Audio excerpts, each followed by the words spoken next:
Thank you once again. We now want to move on to lesson 13, 14, and 15. But just as a recap, lesson number 1, adaptability. Number 2, time doesn't stop. Number 3, principle pays.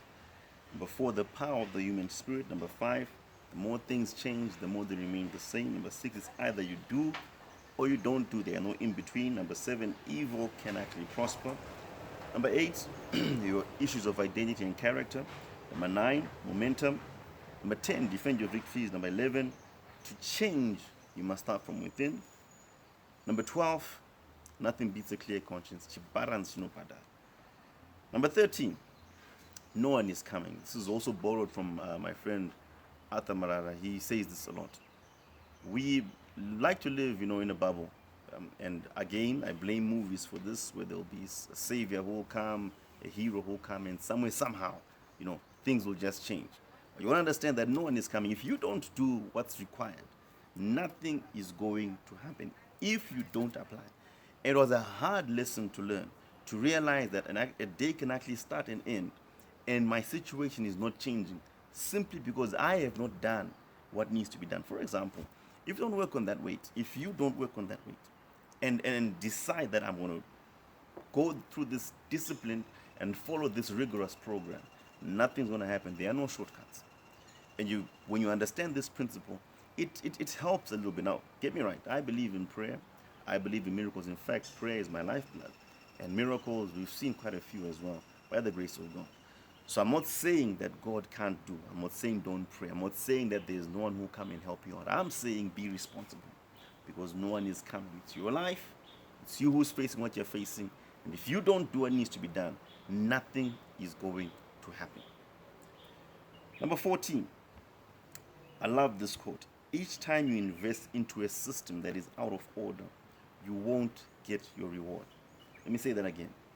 Each time you invest in a system that is out of order, you will not get your reward. Let me say it a third time.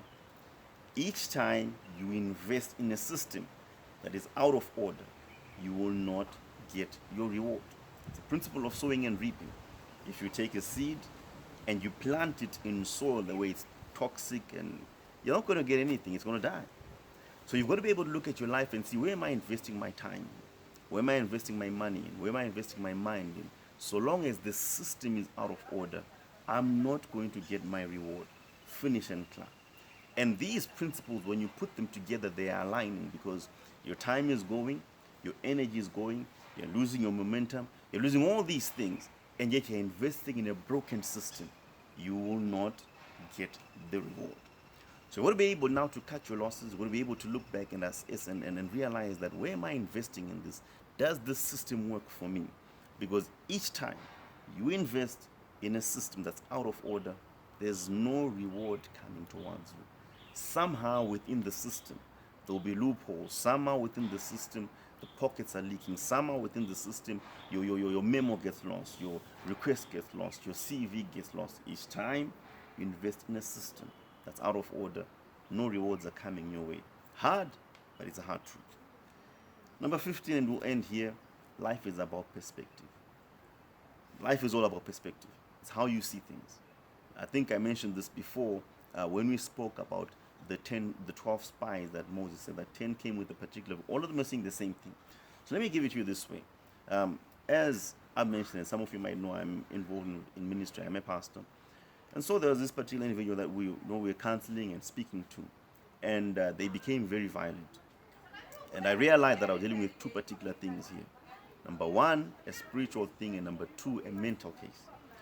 And we were able to tone it down, and the voice was loud, and hands everywhere, and it was getting it on the violence side, just the two of us. But where this was happening was such that people were able to see and to view this confrontation, as it were. So we calmed it down, managed the situation. And I said, okay, look, my brother, it's time for you to go.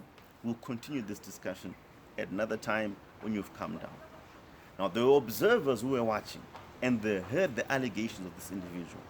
And these observers knew me. They'd known me for years. And they said, there's no way this guy is confronting a man that we know, and he's taking advantage of the goodness of this man, me being the man. And so the moment this gentleman walked out of the room we're in, the people who were outside jumped on him, and they were now getting into a fist fight. So now watch this. I was defending myself against this gentleman, but when I went outside, I was now defending him against other people. Very funny. In a moment of, 30 seconds, literally speaking. So it's all about perspective. And the side that you're on is based upon you. You choose what your perspective is. You choose how you view things. It's down to you. I just found it so funny when I got home and I was looking at one point I was defending. Now I'm defending this way. Same individuals, same people, same situation. Life is about perspective. So what's your perspective? Are you sure that your perspective is the correct one? Because when you look at someone who's driving a nice car and they're living a good life and everything looks good for them, the first thing that comes in your mind is they stole the money. How do you know? The moment you look at someone who's walking outside and maybe they are not doing so well in life, or they've got a particular tag against their life, your assumption is they sinned, they've done wrong, they deserve it. How do you know? Life is about perspective. What you are going through right now, what you are viewing, how you are seeing things. I want to encourage you to change your perspective and make sure that what you are going through, what you're seeing, is not subjective but objective. Because life is about perspective. Thank you so much. God bless you. Please like, share these videos, and I'm sure someone will be helped.